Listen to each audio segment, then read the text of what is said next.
안녕하세요. 소셜인사이트입니다.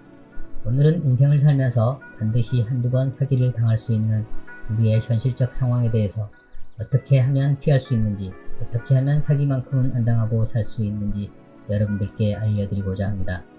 사기를 당하지 않는 가장 좋은 방법은 사기당할 인적 네트워크를 형성하지 않는 것입니다. 의외로 간단하지요? 하지만 인간은 사회적 동물이라 사회활동을 하지 않고서는 살 수가 없기에 사회적 활동과 경제활동을 같이 활발하게 하고도 사기를 당하지 않는 법에 대해서 연구해 보고자 합니다. 가장 기본적인 개념은 자기 자신이 동경하는 모든 것에 선입견으로 진행을 하면 안 된다는 것입니다.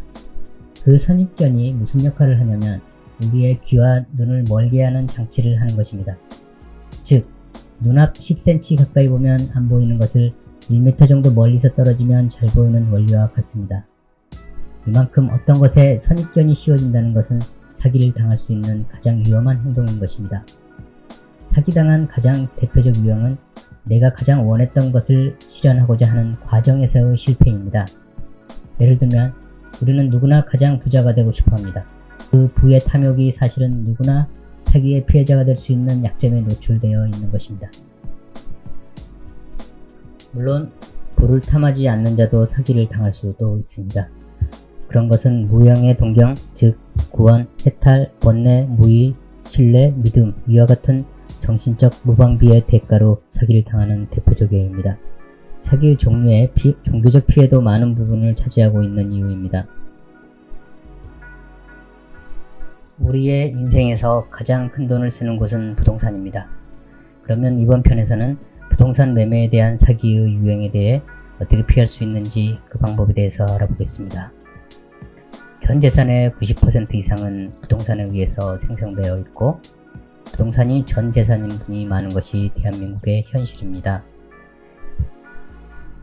그래서 유독 그곳에서의 사기의 피해는 심각하다 못해 심지어는 극단적 선택까지 가는 상황이 발생하기도 하는 곳이 부동산입니다.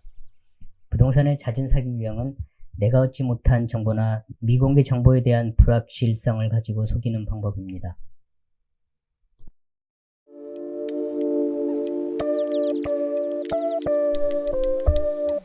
1990년대만 하더라도 이 땅은 개발 시세를 볼 수 있는 가장 금싸라기 땅이다. 이러한 것이 대표적 사기 유형이라고 볼 수 있었습니다. 그러나 2020년이 다가오는 지금 시점은 그러한 방법으론 사기의 피해자가 나오지 않습니다. 우리가 예상하지 못한 기상천외한 방법들은 시간이 가면서 항상 발전되어 오고 또 진화해 갑니다. 그렇기에 어떠한 수법으로 당하는지 공부하기에는 의미가 없습니다. 어차피 또 다른 방법으로 변이가 되기에 그 방법적인 것보다는 기본적인 개념을 갖추는 자신의 신념만이 사기 피해를 당하지 않는 가장 좋은 대책인 것입니다. 부동산에서의 사기 당하지 않는 가장 좋은 방법은 자신이 그만한 정보를 들여다보는 것일 것입니다.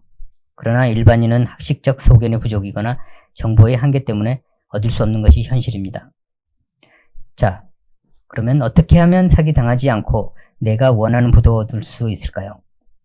기본적인 개념 정립은 길이 어두우면 가지 않는 것입니다. 우리는 길거리에 칠흑같이 어두우면 가지 않습니다. 단 후레쉬나 달빛 같은 불빛이 있기에 가는 것이죠.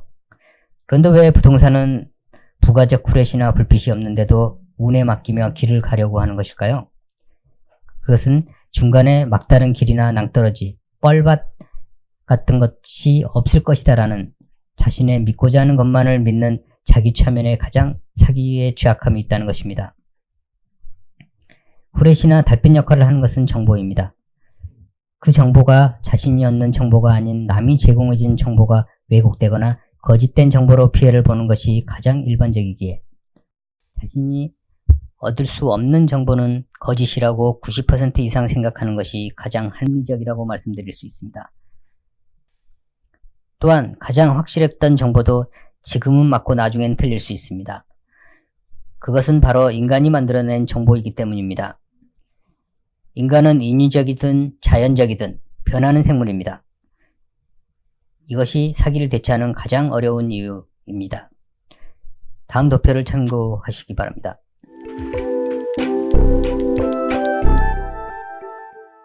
초기 단계의 사기에서 고객은 누구나 철저하게 분석한다고 생각합니다. 그러나 사기꾼은 거짓과 진실을 적절하게 숨기고 있습니다. 거짓은 모두 진실로 포장되어 있습니다. 한두 단계 더 검증을 하게 되면 그가 말하는 것 중에서 일부는 거짓을 발견하게 됩니다. 낮은 단계의 검증을 믿고 투자를 하면 사기의 피해자가 됩니다. 또 다른 형태는 사기의 피해자가 곧 사기의 가해자가 되어 또 다른 피해자를 유혹하는 형태입니다. 이런 형태일 때 가장 사기를 당하는 유형이 많이 발생합니다. 고객 A와 고객 C는 일반인의 형태를 띠고 있어 고객 B가 검증을 할 수 없는 상태가 된다는 것입니다. 모든 정보들이 감추어져 있어 사기꾼의 정보를 얻을 수 없기 때문에 그렇습니다.